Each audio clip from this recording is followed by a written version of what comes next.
দিল্লির রাস্তায় যে রাহুল গান্ধীর নামে নিখোঁজ পোস্টার সেটেছিল বিজেপি, রাহুল গান্ধী বিদেশে গায়েব বলে কটাক্ষ করে আইটি সেল। সেই রাহুল বিদেশ থেকে ফিরতেই কেন কেঁপে উঠল ক্ষমতার ছবি? দেরাদুনের প্যারেড গ্রাউন্ডে 17 জুলাইয়ের ছাত্র কি গুঞ্জ কর্মসূচি ঘিরে কেন মাঝরাতে রণক্ষেত্রের চেহারা নিল উত্তরাখণ্ডের রাজপথ? প্রশাসন বুকিংয়ের 1,77,000 টাকা পকেটে পুড়ে নেওয়ার পরও কেন শেষ মুহূর্তে ফাঁকা মাঠে পুলিশ নামিয়ে তাঁবু উপড়ে ফেলতে হলো পুষ্কর সিং ধামির সরকারকে?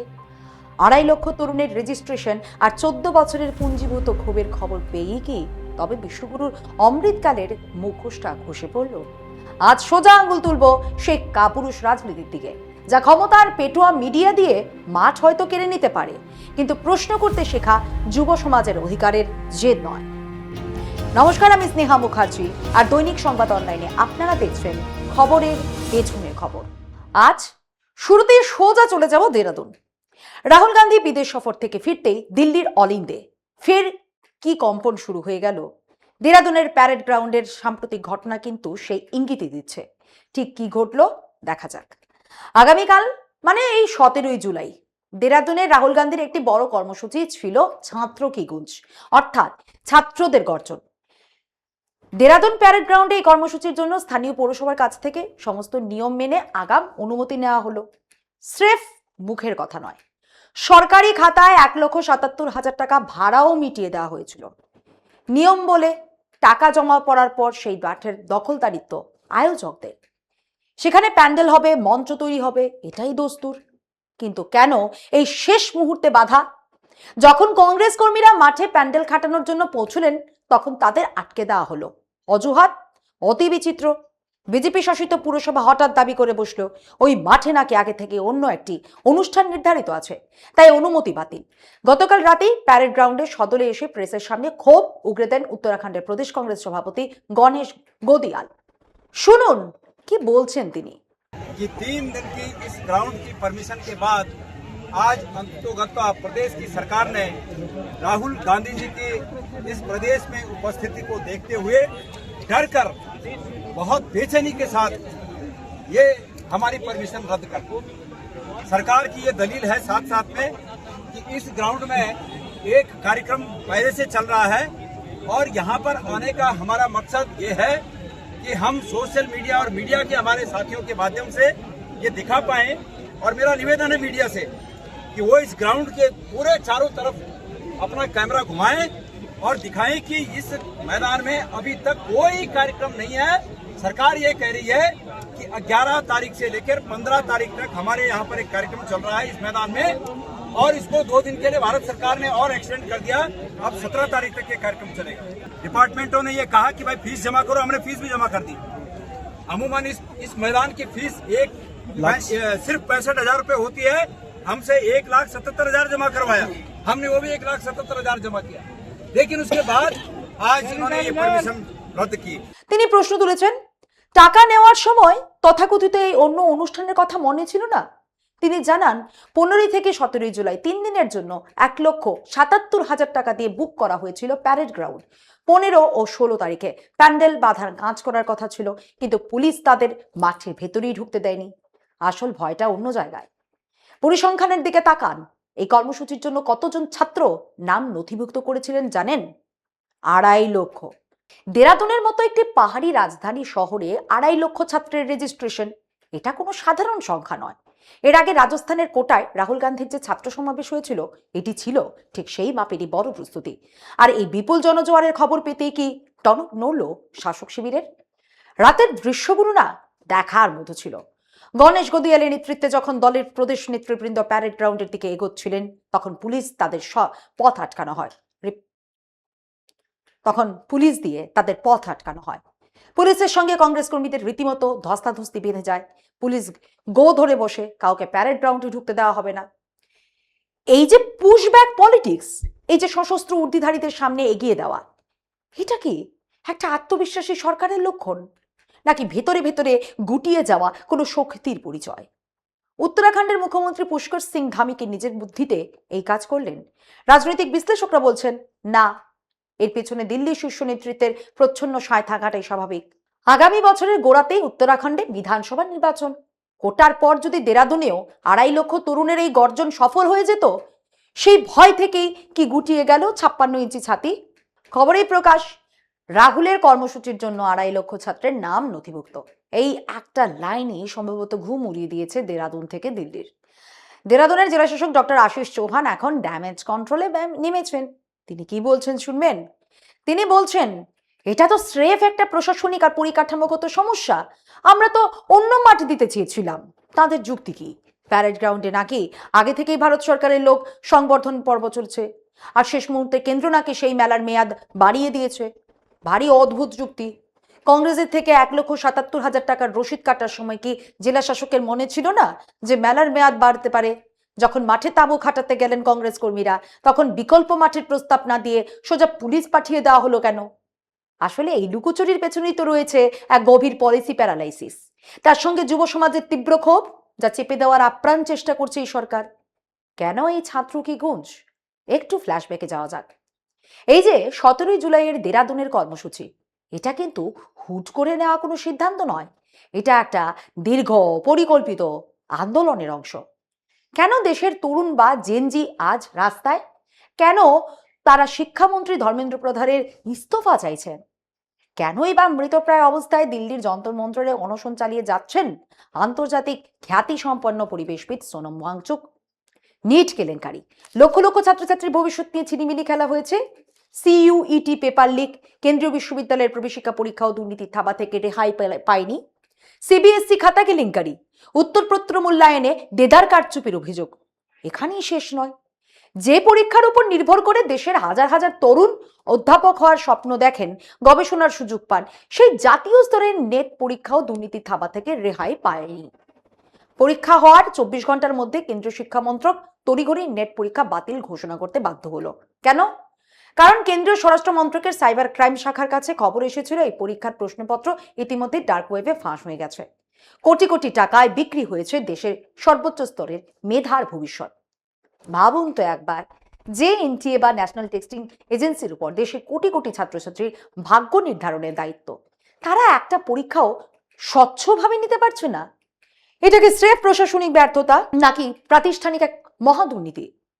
সব মিলিয়ে গোটা দেশের যুব সমাজের মধ্যে এখন চরম হতাশা আর অন্ধকার। পরীক্ষার পর পরীক্ষা লিক হয়ে যাচ্ছে, অথচ সরকার নির্বিকার।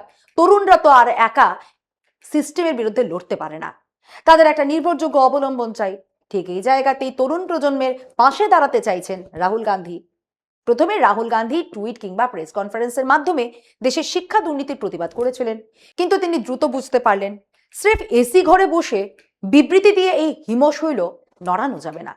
এই পেপার লিক কোনো বিচ্ছিন্ন ঘটনা তো নয়। গত 14 বছর ধরে দেশে এই ধারা সমানে চলছে। 14 বছর ধরে শিক্ষা ব্যবস্থাটাকে ভেতরে ভেতরে ঝাঁঝরা করে দেওয়া হয়েছে। শিক্ষা আজ মহার্ঘ, চাকরি নেই, আর যাও বা পরীক্ষা হচ্ছে তার প্রশ্নপত্র কোটি টাকায় বিক্রি হয়ে যাচ্ছে। এই ত্রহস্পর্শ পেপার লিক, মহার্ঘ শিক্ষা এবং বেকারি, এই তিনটি জ্বলন্ত ইস্যুকে একসুধোয় বেঁধে রাহুল গান্ধী তার এই ছাত্র আন্দোলন শুরু করেছিলেন কোটা থেকে। তারপর যখন এই ঢেউ দেরাদুনে আছড়ে পড়ার উপক্রম হলো, অমনি প্রশাসনিক কারণের দেওয়াল তুলে দেওয়া হলো। এবার একটা বড় ধোঁয়াশা পরিষ্কার করা দরকার। সোশ্যাল মিডিয়ায় জোর হাওয়া ওড়ানো হচ্ছে যে রাহুলের অনুষ্ঠান নাকি বাতিল হয়ে গেছে। তা কিন্তু নয়। গণেশ গদিয়াল জানিয়েছেন রাহুল গান্ধীর কর্মসূচি বাতিল হয়নি। 17 জুলাই ছাত্র কি গুঞ্জ হচ্ছেই, শুধু ভ্যানিউ চেঞ্জ করতে হয়েছে। প্যারেড গ্রাউন্ডের বদলে তা হচ্ছে বন্য স্কুল গ্রাউন্ডে। আসলে এটা শাসক শিবিরের এক চরম রাজনৈতিক চালবাজি। একটা গুজব ছড়িয়ে দেওয়া হচ্ছে যাতে যে 2.5 লক্ষ ছাত্রছাত্রীর নাম নথিভুক্ত করেছিল তারা ভাবেন অনুষ্ঠান বন্ধ, তারা যেন আসার পরিকল্পনা বাতিল করেন। সরকারি ক্ষমতার অপব্যবহার করে জনজোয়ার আটকানোর এই এক ধূর্ত কৌশল। কংগ্রেস বলছে মাঠ বদল হয়েছে, কিন্তু জেদ বদলায়নি। অবশ্য বন্য স্কুল গ্রাউন্ড দেরাদুন শহরের মূল কেন্দ্র থেকে কিছুটা ভেতরে, ঠিক ততটা সুবিধাজনক জায়গা নয় যতটা প্যারেড গ্রাউন্ড ছিল। দেরাদুনের এই প্যারেড গ্রাউন্ডই হলো যে কোনো বড় প্রতিবাদ বা সমাবেশের মূল কেন্দ্রবিন্দু।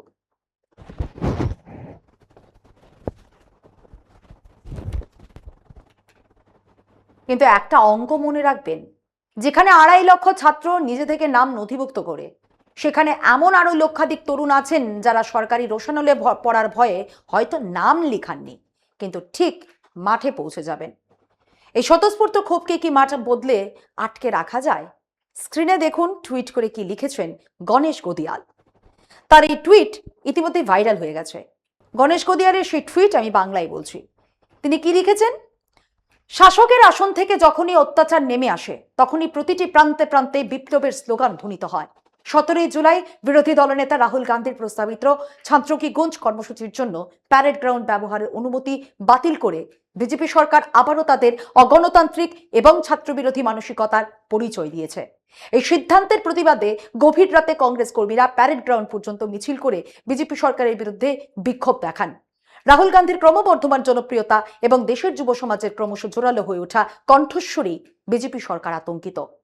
কিন্তু উত্তরাখণ্ডের যুব সমাজ শিক্ষা, কর্মসংস্থান, স্বচ্ছতা এবং নিজেদের ভবিষ্যৎ নিয়ে প্রশ্ন তুলতে কখনো পিছপা হবে না। যে কোনো পরিস্থিতিতেই তারা আরো জোরালোভাবে নিজেদের আওয়াজ তুলবে। কয়েকদিন আগের কথা মনে আছে? এই যে বিজেপি তো দিল্লির মান্ডি হাউস থেকে শুরু করে বিভিন্ন সংবাদ মাধ্যমের দপ্তরের সামনে পোস্টার ছিটেছিল, রাহুল গান্ধী কোথায়, তিনি নিখোঁজ। বিরোধীদের নিয়ে মস্করা করার এই চেনা ছকটা বেশ জমে উঠেছিল। কিন্তু রাহুল গান্ধী বিদেশ সফর থেকে ফিরতেই ছবিটা যেন বদলে গেল। যেই মুহূর্তে ছাত্রকে গুঞ্জের নাম বাজারে এলো, অমনি দেখা গেল শাসকের পায়ের তলার মাটি সরে গেছে। তার মানে রাহুল গান্ধী বাইরে গেলেও শাসকের সংকট, ফিরে এলেও সংকট, তিনি কর্মসূচি করলেও সমস্যা, না করলে তো ভারী সমস্যা। সব কৃতিত্ব ওই 56 ইঞ্চি, আর সব কঠিন প্রশ্ন করতে হবে রাহুল গান্ধীকে। আর দেশের জনতা বেশি ক্ষুব্ধ হলে তার জবাব দেবেন জওহরলাল নেহরু। গত 12 বছর ধরে এটাই শাসকের স্ট্যান্ডার্ড অপারেটিং প্রসিডিউর বা এসওপি। এখানে একটু জয়পুরের কর্মসূচিটার কথা মনে করিয়ে দেওয়া দরকার। জয়পুরের ওই ছাত্র সমাবেশে রাহুল গান্ধী কি কোনো রাজনৈতিক দলের নাম নিয়েছিলেন? মোদিজি বা ধর্মেন্দ্র প্রধানের নাম উচ্চারণ করেছিলেন? একদমই না। রাহুল গান্ধী মঞ্চে উঠে স্পষ্ট বলে দিয়েছিলেন, আমি এখানে কোনো রাজনীতি করতে আসিনি, দেশের তরুণদের মনের কথা শুনতে এসেছি। তিনি তার কথায় অনড় ছিলেন। সম্পূর্ণ অরাজনৈতিক যুব সমাজের জ্বলন্ত সমস্যা নিয়ে সাজানো একটি অনুষ্ঠান। ভাবুন, যে সরকার নিজেদের মহাশক্তিশালী বলে দাবি করে, তারা বিরোধী নেতার একটি সম্পূর্ণ অরাজনৈতিক কর্মসূচিকেও এতটা ভয় পায়। দেরাদুন পুরসভা আগে কেন 1,77,000 টাকা জমা দিল? 3 দিনের জন্য মাঠ সাজানোর, ট্রাক ঢোকানোর অনুমতি দেওয়া হলো, আর যখনই কংগ্রেসের মালবাহী গাড়িগুলো মাঠে পৌঁছলো অমনি ব্যারিকেড তুলে দেওয়া হলো কেন? খালি মাঠে কোনো মেলা নেই, কোনো উৎসব নেই, অথচ জোর গলায় মিথ্যে বলা হচ্ছে সরকারি অনুষ্ঠান চলছে। এটা পরিষ্কার বুঝিয়ে দিচ্ছে এই আফটার থট না দিল্লির রিমোট কন্ট্রোলে চালিত দেরাদুনের পুষ্কর সিং ধাবির মাথা থেকে বেরোয়নি। দিল্লির 56 ইঞ্চির সিস্টেম যখনই গোয়েন্দা মারফত আগাম রিপোর্ট পেয়ে এলো যে দেরাদুনের রাজপথ 2.5 লক্ষ তরুণের ভিড়ে স্তব্ধ হতে চলেছে, অমনি তড়িঘড়ি মাঠের গেটে তালা ঝোলানোর ফরমান জারি করা হলো। কিন্তু তারা ভুলে গেছেন, মাঠ লক করা যায়, যুব সমাজের অধিকারের দাবিকে নয়। যখনই গোয়েন্দা রিপোর্ট গেল যে দেরাদুনে যুব সমাজের সুনামি আসতে চলেছে, অমনি এক অদ্ভুত চাল চালা হলো। জেলা শাসক আশিস চৌহান অবলীলায় বলে দিলেন ভারত সরকার নাকি তাদের মেলা 1 দিন বাড়িয়ে দিয়েছে। বলিহারি যুক্তি, যে মাঠ রাহুল গান্ধীর অনুষ্ঠানের জন্য আগাম বুকিং করা, সেই মাঠে ভারত সরকার হুট করে শেষ মুহূর্তে মেলার মেয়াদ বাড়িয়ে দিল। এটা স্বৈরাচারী খামখেয়ালি পনা ছাড়া আর কি? যখন আপনি প্রতিপক্ষের চেয়ে বড় লাইন টানতে পারবেন না, তখন প্রতিপক্ষের লাইনটা কেটে ছোট করে দাও। রাহুল গান্ধীকে আটকাতে এটাই কি তবে শাসকের মূলনীতি? কেন এই কাওয়ার্ড পলিটিক্স? উত্তরটা স্রেফ এক লাইনের, এরা ভয় পেয়েছে। ভয় পাওয়ার কারণও স্পষ্ট। আগামী বছরই তো উত্তরাখণ্ডে বিধানসভা নির্বাচন। এখন এ রাজ্যে এসআইআর চলছে। শাসক দল খুব ভালো করেই জানে রাজ্যের এই বিশাল যুবশক্তি যদি একবার ঘুরে দাঁড়ায়, এসআইআর থেকে শুরু করে যাবতীয় নির্বাচনী ইঞ্জিনিয়ারিং আর বুথ ম্যানেজমেন্ট সব তাসের ঘরের মতো ভেঙে পড়বে। এই শাসক আসলে ঠিক কোন জিনিসটাকে ভয় পায়? ভয় পায় মানুষের ভিড়কে, ভয় পায় যুব সমাজের স্বতঃস্ফূর্ত জমায়েতকে। যেই মুহূর্তে অবাধ্য বাস্তব সামনে এসে দাঁড়ায়, যখনই প্রশ্ন উঠে বেকারি নিয়ে, পেপার লিক নিয়ে, মহার্ঘ শিক্ষা আর দেশের ভেঙে পড়া শিক্ষা ব্যবস্থা নিয়ে, অমনি মহাশক্তিশালী 56 ইঞ্চির সরকার পেছনের দরজা দিয়ে পালাতে চায়। প্রশাসনের অপব্যবহার করে আপনি একটা সভার মাঠের পারমিশন বাতিল করতে পারেন, রাস্তায় পুলিশের ব্যারিকেড তুলে প্রতিবন্ধকতা তৈরি করতে পারেন, কিন্তু সমুদ্রের মতো আছড়ে পড়া তরুণদের এই ক্ষোভকে কি বাতিল করার ক্ষমতা আপনাদের আছে? দেশের তরুণরা আজ যে ন্যায্য দাবিগুলো তুলছে তাকে কি একটা নোটিশ দিয়ে স্তব্ধ করা সম্ভব? 1947 সাল থেকে আজ পর্যন্ত ভারতের ইতিহাসে এমন কোনো সরকার কি আপনারা দেখেছেন যেখানে একজন প্রবীণ মানুষ ব্যাক স্ক্রিনে সোনম ওয়াংচুকের অনশন মঞ্চ ছাত্রদের অধিকারের দাবিতে আমরণ অনশন করতে করতে মৃত্যুর মুখে ঢলে পড়েছেন? অথচ দিল্লির শাসক নীরব। এতে বোঝা যায় সাধারণ মানুষের এই আর্তনাদ তাদের স্পর্শই করে না। এই সংকটের সমাধান হিসেবে এখন কি দেখানো হবে জানেন? হাইকোর্টে মামলা ঠুকে দেওয়া হবে। কোর্ট হয়তো বলবে আন্দোলন বন্ধ করুন, তারপর সুপ্রিম কোর্ট থেকে নির্দেশ আসবে, ব্যাস খেলা শেষ। সরকারও ঝুঁকলো না, ব্যবস্থাও বদলালো না। কিন্তু প্রশ্ন হলো, এই পুরো প্রক্রিয়ার মাঝে আমাদের বহুল প্রচারিত গণতন্ত্র ঠিক কোথায় বেঁচে থাকলো? গণতান্ত্রিক দেশে এই ধরনের শান্তিপূর্ণ আন্দোলন করার অধিকার তো সংবিধান প্রত্যেক নাগরিককে দিয়েছে। রাহুল গান্ধী ছাত্রদের পাশে দাঁড়িয়ে কথা বলেছেন, তাদের অনশন ভাঙানোর চেষ্টা করেছেন, আর ক্ষমতা কি করেছে? মুখ লুকিয়ে বসে আছে। ছাত্রকে গুঞ্জের একটা ট্রেলার দেশ ইতিমধ্যেই দেখে নিয়েছে। সবাই জানে রাহুলের এই মঞ্চে কোনো চেনা দলীয় রাজনীতির কারবার ছিল না, এমনকি কংগ্রেসের নেতাদেরও সেই মঞ্চে জায়গা দেওয়া হয়নি। রাহুল গান্ধী সরাসরি তরুণদের মুখোমুখি বসে তাদের যন্ত্রণার কথা শুনেছিলেন। যে রাহুল গান্ধীকে এতদিন আপনারা নিখোঁজ বলে পোস্টার মারছিলেন, তিনি যখনই ময়দানে নেমে সরাসরি ছাত্রদের সঙ্গে এই খোলামেলা সংলাপে যোগ দিতে গেলেন, অমনি আপনাদের বুক কাঁপতে শুরু করলো। পারমিশন বাতিলের এই সংকীর্ণ রাজনীতি আসলে প্রমাণ করে দিচ্ছে লড়াইয়ের ময়দানে আসল নিখোঁজ কারা। আজ দেরাদুনের রাজপথে এই স্বতঃস্ফূর্ত প্রতিবাদ ও লড়াই কিন্তু থামছে না। সব শেষে বলার মাঠ কেড়ে নেওয়া যায়, কিন্তু তরুণ প্রজন্মের অধিকারের জেদ নয়। আজ এই পর্যন্তই। এমন আরো বিষয় জানতে অবশ্যই চোখ রাখুন দৈনিক সংবাদ অনলাইনের পর্দায়। লাইক, কমেন্ট, শেয়ার করুন। দেখতে থাকুন দৈনিক সংবাদ, শুধু নামই যথেষ্ট।